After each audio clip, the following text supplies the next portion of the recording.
नमस्कार दोस्तों, आपका हमारे चैनल में स्वागत है। आज हम आपके लिए आला उदल से संबंधित वीडियो लाए हैं। यह वीडियो आला के ग्रंथों पर आधारित है। इसमें हम आपको आला उदल का चौहान शासकों से हुए युद्ध के बारे में बताएंगे। कैसे इस युद्ध में आला के पराक्रमी भाई उदल को वीरगति प्राप्त हुई थी। इस युद्ध में चंदेल सेना के कौन कौन से योद्धा वीरगति को प्राप्त हुए थे। महोबे के आला उदल मलखान और दिल्ली के पृथ्वीराज चौहान महाराज में कई लड़ाइयां हुई, लेकिन एक युद्ध अधिक प्रसिद्ध है। इसी युद्ध में आला का पराक्रमी व बलशाली छोटा भाई उदल मारा गया था।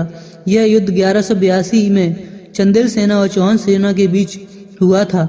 इस युद्ध में राजा परमाल का बेटा ब्रह्मा और जयचंद का भतीजा लाखन भी मारा गया था। तो पूरी कहानी जानने के लिए वीडियो को आखिर तक देखें, आपको बहुत सारी जानकारी मिलेगी।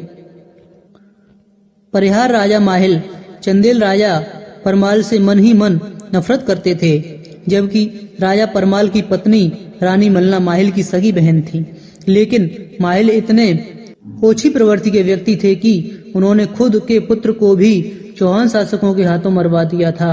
माहिल के पुत्र महोबे की ओर से युद्ध करते करते दिल्ली के चौहान सामंत के हाथों मारे गए थे।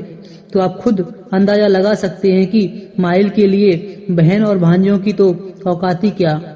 माहिल का मुख्य मकसद महोबा हासिल करना था, फिर चाहे उनको कुछ भी करना पड़े। माहिल ये जानते थे जब तक आला उदल जीवित हैं वो महोबा हासिल नहीं कर सकते, और आला उदल से युद्ध में जीतना माहिल के लिए असंभव था। तो माहिल ने चाल चलकर आला उदल को महोबे से निकलवा दिया था। आला उदल के रिजगिर नामक स्थान पर अपनी रियासत बनाकर रहते थे।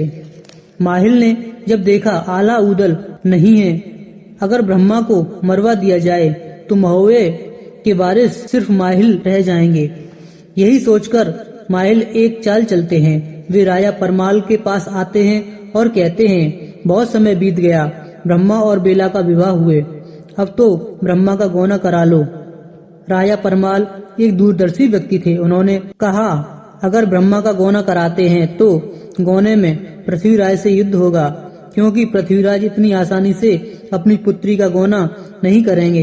हो सकता है ब्रह्मा की हार हो और युद्ध में कुछ भी हो सकता है, इसलिए मैं ब्रह्मा का गौना नहीं करा रहा। अगर आला उदल होते तो वे गौना करा लेते। इस पर माहिल कहते हैं, तुम आला उदल की बात मत करो, ब्रह्मा का मामा हूँ मैं, ब्रह्मा और बेला का गौना मैं कराऊंगा, आप बस अनुमति दो। माहिल के समझाने पर राजा परमाल ब्रह्मा को बेला के गौने की अनुमति दे देते हैं। इधर माहिल पृथ्वीराज महाराज को जाकर भड़काते हैं कि ब्रह्मा बेला के गौने को दिल्ली आ रहे हैं और आला उदल साथ नहीं है। माहिल कहते हैं, आला उदल मलखान ने जबरन ब्रह्मा का विवाह बेला से कराया था, आज मौका है चंदेलों से बदला लेने का। पृथ्वीराज महाराज ने इसके लिए मना कर दिया, क्योंकि वो जानते थे ब्रह्मा उनके दामाद हैं, और युद्ध में अगर कोई ऊंच नीच ब्रह्मा के साथ हो गई तो बेला का क्या होगा। तब माहिल कहते हैं, ब्रह्मा को हराकर बेला का गौना कर देना, इससे चौहानों की जीत होगी और हार का बदला भी पूरा हो जाएगा। इसके लिए पृथ्वीराज महाराज हामी भर देते हैं। जब ब्रह्मा दिल्ली आते हैं तो ब्रह्मा की सेना और दिल्ली की सेना में युद्ध होता है। ब्रह्मा भी बहुत बड़े योद्धा थे, आसानी से कैसे हार सकते थे। तब ब्रह्मा को धोखे से इस युद्ध में पृथ्वीराज के पुत्र द्वारा मार दिया जाता है। जब ब्रह्मा की मृत्यु की खबर राजा परमाल को मिलती है तो सारा महल शोक में डूब जाता है। अब ब्रह्मा का अंतिम संस्कार कौन करे, जो भी दिल्ली जाएगा बचकर नहीं आएगा। तब राजा परमाल आला उदल को संदेश भेजते हैं और सारा हाल बताते हैं। आला ब्रह्मा को छोटे भाई की तरह मानते थे। ब्रह्मा की खबर सुनते ही आला उदल लाखन शीघ्र ही महोबे पहुंचते हैं। फिर उदल और लाखन दिल्ली को चल देते हैं ब्रह्मा को लाने। जब उदल लाखन दिल्ली पहुंचते हैं तो उनका भी युद्ध पृथ्वीराज महाराज की सेना से होता है। उदल के आगे कोई भी चौहान सेनापति टिक नहीं पाता, लेकिन जहां लाखन युद्ध कर रहे होते हैं, लाखन को 7 सामंत घेर कर मार देते हैं। लाखन की मृत्यु से उदल इतने दुखी होते हैं कि वह जीने की आशा ही छोड़ देते हैं। वह चौहान सेनापति चौड़ा से कहते हैं, लाखन मेरे प्रिय मित्र थे और मलखान मेरे प्रिय भ्राता। दोनों मुझसे अति प्रेम करते थे और मेरे जीवित रहते दोनों वीरगति को प्राप्त हो गए। मैं उनके लिए कुछ नहीं कर पाया। मेरे जीने की अब इच्छा नहीं है। मुझे कोई भी युद्ध में सामने से वार करके हरा नहीं सकता। मुझे पीछे से वार करके मार सकते हो। इतना कहकर ऊदल युद्ध को चले जाते हैं। इसके बाद चौड़ा ऊदल पर पीछे से वार करता है और ऊदल का शीश काट लेता है। लेकिन इसके बाद भी ऊदल युद्ध करते रहते हैं। जब आला को अपने भाई के बारे में संदेश मिलता है तो वह क्रोध में भरकर अपना आपा खो बैठते हैं और चौहान सेना से युद्ध करने को आते हैं।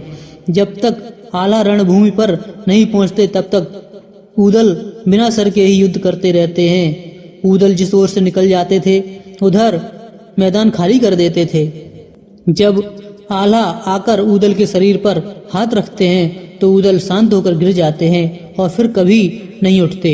ऊदल की मृत्यु से दुखी आला चौहान सेना पर काल बनकर टूटते हैं और जैतखम गाड़ देते हैं और चुनौती देते हैं कोई भी सूरमा आकर युद्ध करे। आला का यह युद्ध जैतखम की लड़ाई के नाम से जाना जाता है। अगर आप इस पर वीडियो चाहते हैं तो कमेंट करके बताएं, हम इस पर वीडियो बनाएंगे। दोस्तों, आपको ये वीडियो पसंद आए तो लाइक करें, शेयर करें और हमारे चैनल को सब्सक्राइब करें। साथ ही बेल आइकन पर क्लिक जरूर करें जिससे हमारी लेटेस्ट वीडियो नोटिफिकेशन आपको मिलती रहे। Thanks for watching. धन्यवाद दोस्तों।